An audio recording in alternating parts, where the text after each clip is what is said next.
Hello everyone, welcome to RK tutorial. నేను మీ ఆర్కేసా. ఫ్రెండ్స్, ఈరోజు మనము ఏపీ హైకోర్టు మరియు డిస్ట్రిక్ట్ కోర్టు ఉద్యోగాలకు, అంతేకాకుండా ఏపీ పోలీస్ కానిస్టేబుల్ మరియు ఎస్ఐ ఉద్యోగాల ప్రిలిమ్స్ పరీక్షలకి గాను అన్ని పోటీ పరీక్షలకు ఉపయోగపడే విధంగా మోడల్ పేపర్ గ్రాండ్ టెస్ట్ రూపంలో అయితే అందజేస్తున్నానండి. ప్రతిరోజు క్లాస్ చెప్తున్నాను, ఫ్రీగా పీడిఎఫ్ కూడా ప్రొవైడ్ చేస్తున్నాను. లింక్ వీడియో డిస్క్రిప్షన్లో ప్రొవైడ్ చేస్తాను, అందరూ కూడా డౌన్లోడ్ చేసుకోండి. ఓకేనా, చాలా ఉపయోగపడతావండి. అంతేకాకుండా మన యొక్క top 25 model papers plus 3 previous పేపర్స్ని కేవలం 100 రూపీస్కి మాత్రమే ఆఫర్ ఉంచానండి మన యాప్లో. ఖచ్చితంగా తీసుకోండి ఫ్రెండ్స్ అందరూ కూడా, ఎందుకంటే లాస్ట్ మినిట్లో మనము మోడల్ పేపర్స్ అనేవి తప్పకుండా చూడాలి. ఎందుకంటే మనకు హై మార్క్స్ గెయిన్ చేసేవి మనం ఎంత చదివామో అని చెప్పేసి, మనకు ఎంత చదివాము, ఎంత సబ్జెక్ట్ కవర్ చేసామనేవి మోడల్ పేపర్స్ ద్వారానే తెలుస్తుంది. కాబట్టి ఎవరు కూడా నెగ్లెక్ట్ చేయదు. 100 రూపాయలతో ఏమీ రాదు, బట్ చాలా తక్కువ కాస్ట్లోనే మీకు మంచి క్వాలిటీ మోడల్ పేపర్స్ అయితే అందిస్తున్నాము, ఉపయోగించుకోండి. ఓకే, మరి లేట్ చేయకుండా కంటెంట్లోకి వెళ్దాము. ముందుగా అందరూ లైక్ చేయండి ఫ్రెండ్స్. ఓకే, ఈ వీడియోకి కనీసం ఒక 2000 లైక్స్ అయితే ఎక్స్పెక్ట్ చేస్తున్నాను. మరి ఎంతమంది లైక్ చేస్తారు, ఎంతమందికి నచ్చుతుందో ఈ వీడియో చూద్దామండి. మొత్తం చూడండి, నా ఎక్స్ప్లెనేషన్ నచ్చితేనే మీరు సబ్స్క్రైబ్ చేయండి, కొత్తవారు లైక్ చేయండి. Okay, question number 1. దేశంలో మొదటి ఫాస్ట్ ట్రాక్ కోర్ట్ ఏర్పాటు చేసినటువంటి హైకోర్టు ఏది? ఆన్సర్ ఆప్షన్ 4, ఢిల్లీ హైకోర్టు అండి. ఢిల్లీ హైకోర్టు దేశంలోనే మొట్టమొదటి ఫాస్ట్ ట్రాక్ కోర్ట్. 2013వ సంవత్సరంలో దీన్ని ఏర్పాటు చేయడం అయితే జరిగింది. ఒక రేప్ కేసుకు సంబంధించినటువంటి అంశంలో ఢిల్లీ హైకోర్టు త్వరితగతిన ఆ కేసుని సాల్వ్ చేయాలనేటువంటి ఉద్దేశంతో దీన్ని ఏర్పాటు చేయడం జరిగింది. 2013లో అండి, ఇయర్ కూడా గుర్తుంచుకోవాలి. Okay, next one. ఆంధ్రప్రదేశ్ రాష్ట్ర రెండవ అధికారిక భాష ఏంటి? రెండవ అధికారిక భాష ఆన్సర్ ఆప్షన్ 1 అండి, ఉర్దూ. మొదటి అధికారిక భాష, మాతృభాష తెలుగు. ఓకేనా, 2008లో తెలుగుకి ప్రాచీన భాష హోదా రావడము జరిగింది 2008లో. ఓకే, ఇది మన మాతృభాష. ప్లస్ రెండవ అధికారిక భాష ఏంటండి అంటే ఉర్దూ. ఏపీ అండ్ తెలంగాణలో కూడా ఉర్దూ ఉందండి భాష అధికారిక భాషగా. థర్డ్ లాంగ్వేజ్గా ఏముంటుందంటే ఇంగ్లీష్ ఉంటుంది, థర్డ్ లాంగ్వేజ్. ఓకే, మన రాష్ట్రీయ భాష అంటే ఏంటి? నేషనల్ లాంగ్వేజ్ హిందీ అయితే ఉంటుందండి. ఓకే, అందరూ కూడా గమనించాలి. Next one. భారత ప్రస్తుత కేంద్ర సమాచార కమిషనర్ పేరేంటి? ఆన్సర్ వైకే సిన్హా అండి. ఇటీవల వీరి నియామకం అయితే జరిగింది. YK Sinha. Important person, important question, so అందరూ కూడా గుర్తుంచు. నెక్స్ట్ వన్ చూద్దాం.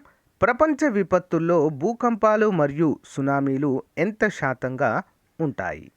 Answer option 3, 8%. Next one. ప్రపంచ విపత్తుల్లో వరదలు ఎంత శాతంగా ఉంటాయి? ఆప్షన్ 1, 30%.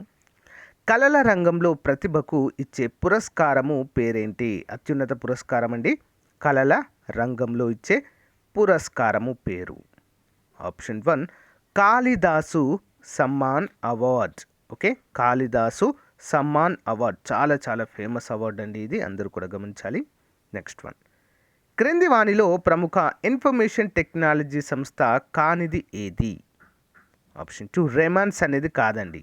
ఓకేనా, CMC, Infosys, TCS, Tata consultancy services, ఇవన్నీ కూడా ఐటీ కంపెనీస్. రెమాన్స్ అనేది ఐటీ కంపెనీ కాదండి, ఇది ఒక textiles company. Okay, next one. Vikram Sarabhai అంతరిక్ష కేంద్రము, భారత రాకెట్ లాంచింగ్ కేంద్రము ఉన్నటువంటి రాష్ట్రం ఏది? ఆప్షన్ 1, కేరళలో ఉందండి. కేరళలోని తుంబా అనేటువంటి ప్లేస్లో ఉంటుంది. Next one.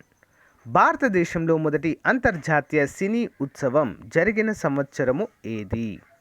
ఆప్షన్ 1, 1952లో. ఈ 1952లోనే భారతదేశంలో కుటుంబ నియంత్రణ కార్యక్రమాన్ని స్టార్ట్ చేయడం జరిగింది. ప్రపంచంలోనే భారతదేశమే మొదటిదండి. Okay, next one.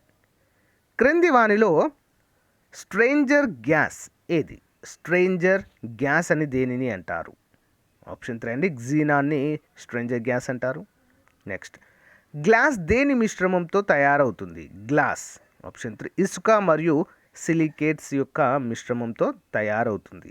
గ్లాస్ అంటే ఏంటి తెలుసా అండి? గ్లాస్ అంటే బాగా చల్లార్చినటువంటి నీరు, ద్రవము, బాగా చల్లార్చినటువంటి ద్రవాన్ని లేదా మిశ్రమాన్నే గ్లాస్ అంటారు. Okay, next one. క్రింది వానిలో దేనిలో వెండి అనేది ఉండదు? Horn silver, German silver, ruby silver, rare silver. Answer option 2 German సిల్వర్లో ఈ యొక్క వెండి అనేది ఉండదు. Next one. క్రింది వానిలో దేనిలో చర్మం శ్వాసక్రియకు ఉపయోగపడుతుంది? చర్మం ద్వారా శ్వాసించేటువంటి జంతువు ఏది? ఆన్సర్ ఆప్షన్ 2 అండి కప్ప. కప్ప అనేది ఒక ఉభయచర జీవి, నీటిలోను ప్లస్ బయట కూడా జీవించేటువంటి జీవిగా మనమైతే చెప్పుకోవచ్చు. ఓకేనా, కప్ప.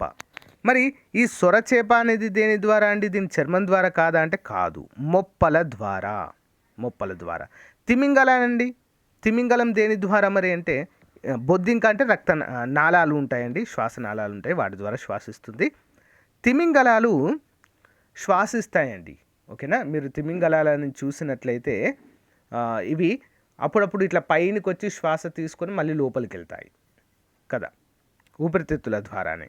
మరి దీనికి పేరేంటంటే ప్రపంచంలోనే అతిపెద్ద జంతువు, అతిపెద్ద క్షీరదం అండి తిమింగలం, నీలి తిమింగలము అంటాము కదా. రైట్.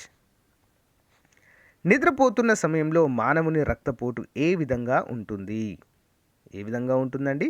ఆప్షన్ 2 తగ్గుతూ ఉంది, రెస్ట్ మోడ్లో ఉంటుంది కొంతవరకు. ఓకేనా, నెక్స్ట్ వన్. భారతదేశ తొలి సార్వత్రిక విశ్వవిద్యాలయము ఏది?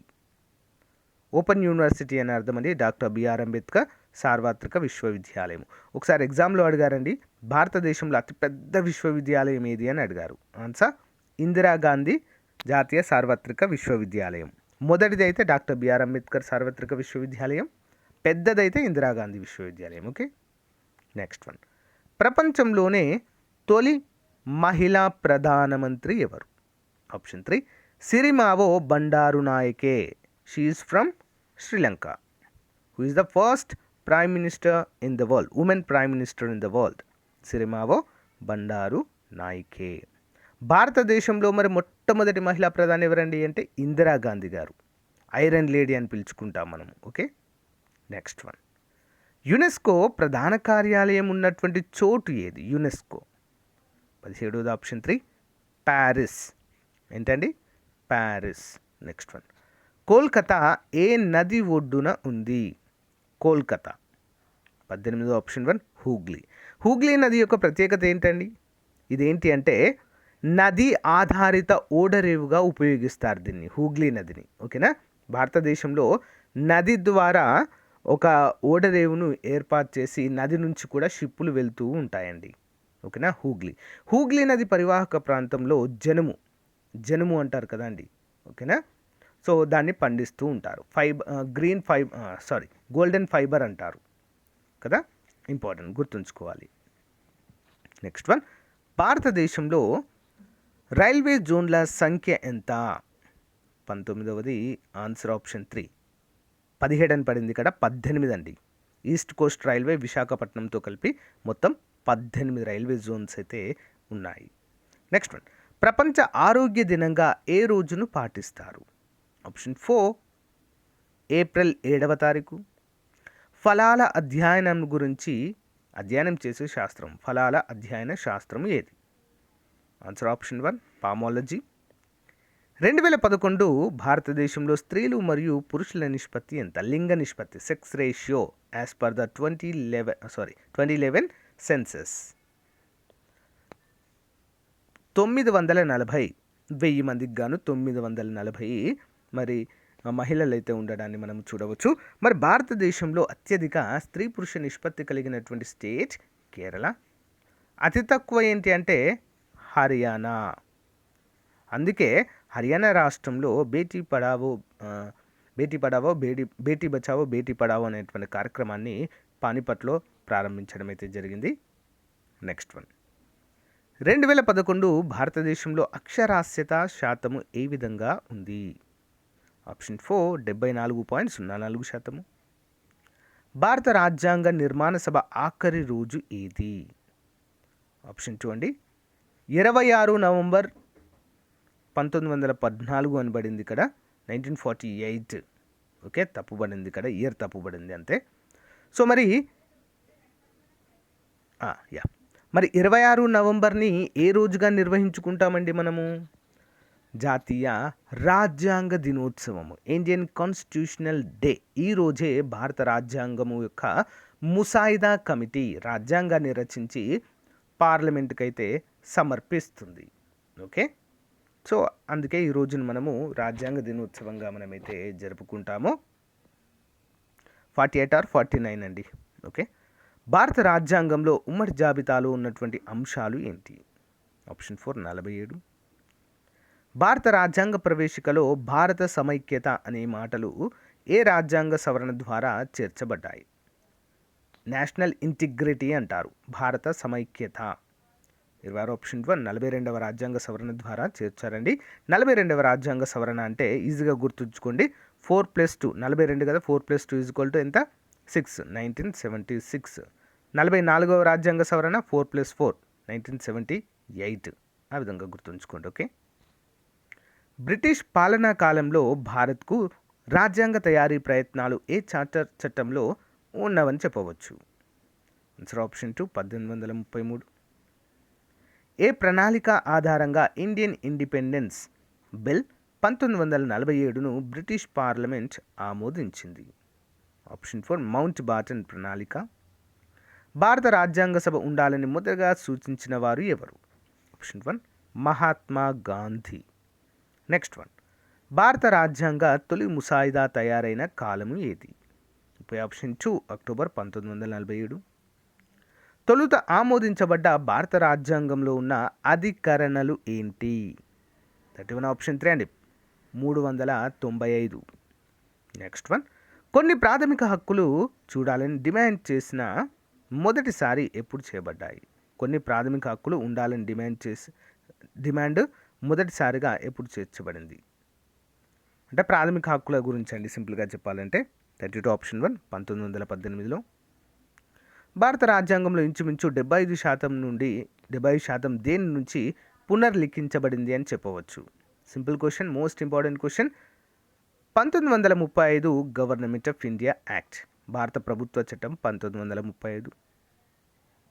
నెక్స్ట్ వన్, లండన్ వ్యాపారులు కొందరు కలిసి ఈస్ట్ ఇండియా కంపెనీ పేరును ఎప్పుడు ఏర్పాటు చేశారు?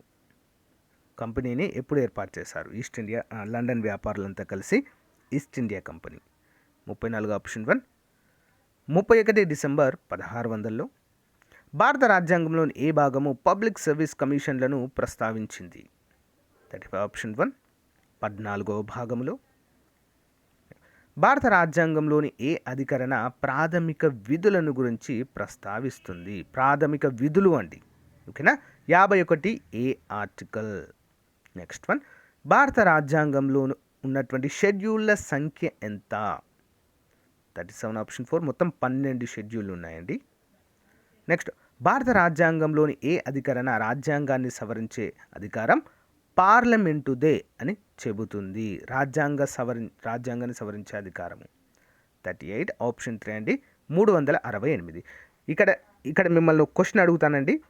ఏంటి అంటే, మరి ఒక రాజ్యాంగాన్ని సవరించేటువంటి విధానము భారత రాజ్యాంగంలోనికి ఏ దేశ రాజ్యాంగం నుంచి తీసుకున్నాము? 368వ ఆర్టికల్. ఓకే, ఏ దేశ రాజ్యాంగం నుంచి? Most important question. ఓకే, ఒకసారి కామెంట్ రూపంలో అందరు కూడా తెలియచేయండి, లేదా మీకు తెలియకుంటే రాజ్యాంగ సవరణ విధానం అని కామెంట్ చేయండి, ఆన్సర్ చెప్తాను. ఓకే, నెక్స్ట్, ప్రమాదం ఒక అపాయకారి ఘటన, అది డాష్. 39 ఆన్సర్ ఆప్షన్ 4 అండి. పైవన్నీ కూడా భూకంపం కావచ్చు, సునామీ కావచ్చు, వరదలు కావచ్చు. విపత్తు ఒక సంఘటన, దాని ఫలితం ఏంటి మరి? ఆప్షన్ 4 పైవన్నీ. విస్తృత జన నష్టము, జీవనోపాధి నష్టం, ఆస్తి నష్టం. సీడార్ అనే తుఫాను బంగ్లాదేశ్ను ఎప్పుడు తాకింది? Option 1 15 November 2007. విపత్తు నిర్వహణ, డిజాస్టర్ మేనేజ్మెంట్ కార్యకలాపాలు ఎప్పుడు నిర్వహించవచ్చు? 42 ఆన్సర్ ఆప్షన్ 4 పైవన్నీ. విపత్తుకు ముందు, విపత్తు జరుగుతున్న సమయంలో, విపత్తు తర్వాత కూడా. ఐక్యరాజ్య సమితి భద్రతా మండలిలో 5 శాశ్వత సభ్యులు మరియు శాశ్వత సభ్యులు కాని వారు ఎవరు? 43. ఆన్సర్ ఆప్షన్ 1 అండి, మొత్తం 10 మంది. ఓకే, 10 దేశాలు అని అర్థం, సింపుల్. గోవా శాసనసభ సభ్యుల సంఖ్య 44. ఆన్సర్ ఆప్షన్ 2 అండి, 40. హిమాచల్ ప్రదేశ్ లోక్సభ మరియు రాజ్యసభ స్థానాలు ఎన్ని? ఆప్షన్ 1 4 లోక్సభ, 3 రాజ్యసభ. ఏ కాలంలో ఆర్ వెంకట్రామన్ భారత రాష్ట్రపతిగా పనిచేశారు? ఆర్ వెంకట్రామన్ గారు. 46. ఆన్సర్ ఆప్షన్ 3 అండి, 1987 నుంచి 1992 వరకు. 2011 జనాభా లెక్కల ప్రకారం భారతదేశంలో రెండవ అత్యధిక జనాభా కలిగిన రాష్ట్రము? రెండవది ఏంటండి? 47. ఆప్షన్ 4 మహారాష్ట్ర. మొదటిది ఉత్తరప్రదేశ్, రెండవది మహారాష్ట్ర, ఓకే, మూడవది బీహార్, నాలుగవది పశ్చిమ బెంగాల్. గుర్తుంచుకోవాలి. 2011లో భారతదేశ జనాభా ఎంతగా ఉంది? 48. ఆప్షన్ 1 అండి, 121 కోట్లు. 121 కోట్ల 1,93,422. 121 కోట్లండి. Okay, next one. ప్రపంచ ఆరోగ్య సంస్థ ప్రపంచవ్యాప్తంగా ఎంత శాతం మంది ప్రజలకు స్వచ్ఛమైన గాలి అందుబాటులో లేదని ప్రకటించింది? ఆన్సర్ ఆప్షన్ 1 90% మంది ప్రజలకు. స్పేస్ ల్యాబ్ తియాంగాంగ్ 2 ప్రయోగించిన దేశం ఏది? Tiangong 2. 50. Option 3 China. So guys, ఇది రోజుకు సంబంధించిన క్లాస్. మీకు నచ్చితే లైక్ చేయండి, తప్పకుండా మీ ఫ్రెండ్స్తో షేర్ చేయండి. Thank you for valuable support అండి. Have a nice day. Bye.